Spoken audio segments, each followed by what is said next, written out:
Cascade-based Kids in Crisis that you see behind me here has an annual budget of $5 million. Back in 2014, the state cut $900,000 of that funding, and then again in September of this year, the Connecticut Department of Children and Families cut another $750,000 in funding for the organization.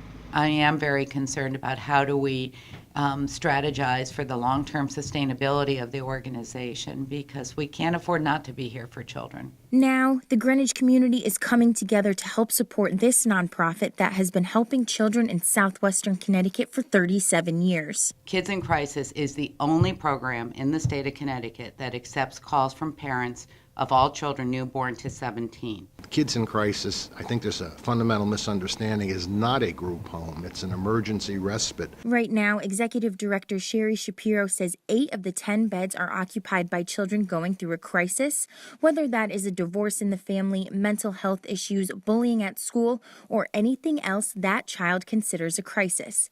Businesses throughout the Greenwich community say this service is invaluable, and they are pitching in to help raise money. People recognize that crisis can happen to anyone. On December 5th and 6th, McArdle's Florist and Garden Center held its annual Reindeer Festival and spread holiday cheer to Kids in Crisis. We donated $5 of every wreath that a customer purchased to Kids in Crisis. That came to a total of $2,000, but that's not all.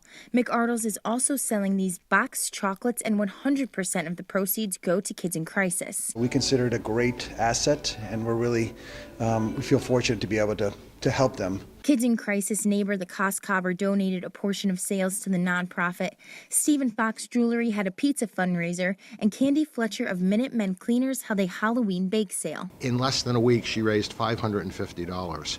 Now, just think about that. If that were multiplied by other small businesses, it's a great way to help raise funds. Greenwich Police Chief James Heavey is advocating for funding for Kids in Crisis.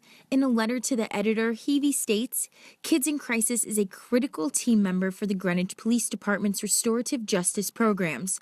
Without their assistance in case management, our department would not have seen the decrease in juvenile delinquent incidents and recidivism."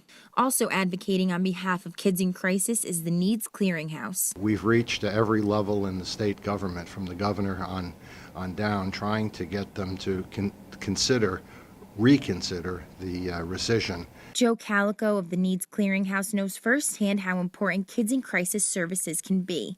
Last winter, he was called on to help a family with 6 children that was living under a bridge. There are shelters for the parents, but what most people don't realize is that most shelters will not take children. And there are lots of good reasons for that. And really the only entity that is equipped to handle children is Kids in Crisis. Shapiro says this increase in community support has also increased awareness of the services Kids in Crisis provides. The more that people talk about it, the more that there's an increased awareness. Not only comes funding, but becomes a reality of, oh, I know a family that can use those services, and the phone has been busy as a result of that. As the community rallies behind this organization, Shapiro says her staff feels supported and hopeful. It makes us feel like, okay, we've got to see a light at the end of this tunnel. Shapiro says she does not want the children served by Kids in Crisis to be affected by this change. Reporting for the Greenwich Sentinel, I'm Taylor Knight.